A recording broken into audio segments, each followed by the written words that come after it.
বন্ধুরে তুই সবই নিলি রে মাটিতে তোমার। টলিউড তারকাদের মাঝে মধ্যেই সিনেমা এবং ব্যক্তিগত জীবন নিয়ে আলোচনায় উঠে আসতে দেখা গেছে।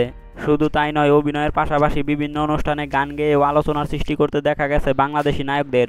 মূলত ভক্তদের অনুরোধে এবং শখের বশে এসব গান করে থাকেন নায়কেরা। বাংলাদেশি নায়কেরা কে কেমন গান গাইতে পারে এ নিয়ে আজকে আলোচনা করব। তাহলে চলুন দেখে নেওয়া যাক বাংলাদেশি নায়কদের মধ্যে কার গানের গলা সবচেয়ে বেশি সুন্দর। প্রথমে রয়েছে ঢাকাই সিনেমার সবচেয়ে বেশি আলোচিত অভিনেতা জায়েদ খান। যে কোনো ধরনের অনুষ্ঠানে হাজির হলে এই অভিনেতাকে গান গাইতে দেখা যায়। তবে গান গেয়ে আলোচনার থেকে সবচেয়ে বেশি সমালোচিত হয়েছে এই অভিনেতা। কণ্ঠশিল্পী হওয়ার ইচ্ছা নেই, মূলত শখের বশে গান করে থাকেন বলেই জানিয়েছেন জায়েদ খান। সেখানে আমি মানুষেরা। জায়েদ খানের পরেই রয়েছে ঢালিউড সুপারস্টার শাকিব খান।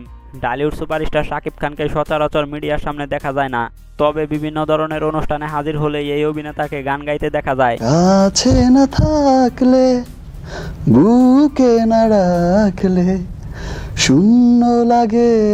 এমনকি মালেক আফসারি পরিচালিত মনের জ্বালা সিনেমার একটি গানেও কণ্ঠ দিয়েছেন শাকিব খান। এছাড়াও বিভিন্ন ধরনের গান সারাদিন গুনগুন করে গেয়ে থাকেন বলেও জানিয়েছেন শাকিব খান। শার্টের কলার তুলে বুকের বোতাম খুলে হেঁটে গেলে ভয়। শাকিব খানের পরেই রয়েছে ঢাকাই সিনেমার অ্যাকশন হিরো অনন্ত জলিল। বিভিন্ন অনুষ্ঠানে হাজির হয়ে ভক্তদের অনুরোধে গান গাইতে দেখা গেছে অনন্ত জলিলকে। তবে অনন্ত জলিল সব অনুষ্ঠানেই বউকে উদ্দেশ্য করেই গান গেয়েছেন। আমারও বাঁশির রাগিনী আমারই স্বপন। অনন্ত জলিলের এমন গান শুনেও ভক্তরা বেশ উপভোগ করেছেন। এরপরে রয়েছে ঢাকাই সিনেমার অন্যতম জনপ্রিয় অভিনেতা আরফিন শুভ। অভিনয়ের পাশাপাশি গান গাইতেও দেখা গেছে এই অভিনেতাকে। মিশন এক্সট্রিম সিনেমায় একবার তুই কইরা দেখা শিরোনামের গানে কণ্ঠ দিয়েছেন আরফিন শুভ।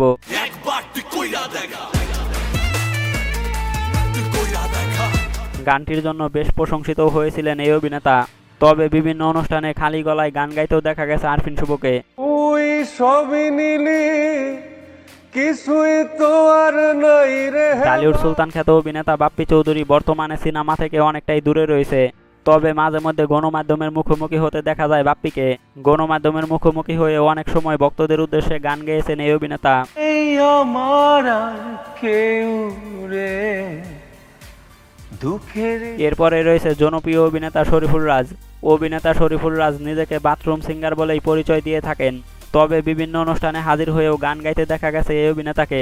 তুমি বন্ধু কালা পাখি, আমি যেন কি।